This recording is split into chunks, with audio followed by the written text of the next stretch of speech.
Hi, I'm Richard Bradley, and for the last few weeks I've assisted a 22-year-old autistic man who wished to increase his level of eye contact. The individual felt as though his relationships were reliant on his ability to interact with his peers through a heightened level of eye contact. Low eye contact is a common characteristic of autistic spectrum disorders, and a functional assessment was conducted to determine the antecedents of his avoidance behaviours. The assessment unveiled that in any social situation where another person is in close physical proximity, that the individual engages in avoidance behaviours. As like most people who have autism, the individual also displayed very little motivation to change his behaviour, and he also lacked social support frameworks. Due to these reasons, I have created an intervention program that consists of differential reinforcement of alternative behaviour that also allows for how his disability affects him. His motivation was low to change the behaviour, however, at the same time, he did have a little motivation to accept the aspect of changing his behaviour. With this in mind, the intervention was designed to reinforce the increase in eye contact by rewarding one of his special interests. In this case, it was a monetary reward that would go towards one of his hobbies.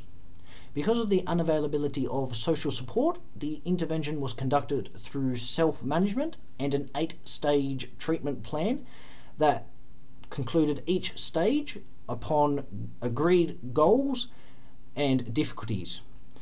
As most people with autistic spectrum disorders have hypothetical thought deficits, the treatment must be completed through in vivo desensitization.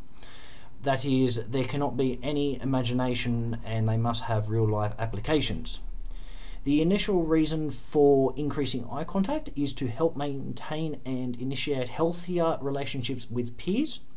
Secondary benefits would include decreases in anxiety and depressive episodes that they experience, while at the same time increasing self-esteem and self-efficacy through increasing in eye contact. The self-efficacy and self-esteem increases would also become natural reinforcers to the behaviour. Throughout the treatment plan, the tasks increase progressively in difficulty, and as such, so do the rewards. This is so that the individual still has a heightened level of motivation to complete each task. Stages 1 was initially designed to initiate the behaviour and to prime that behaviour in the individual.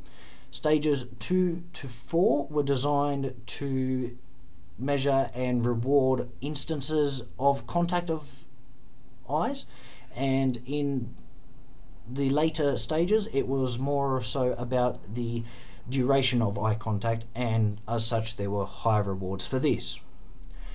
The individual only participated in the first 4 stages, and before that there was a baseline stage which the individual did not score more than 2 eye contacts per day on average, and by the end of the 4th stage the individual was managing about 37 to 38 daily eye contacts.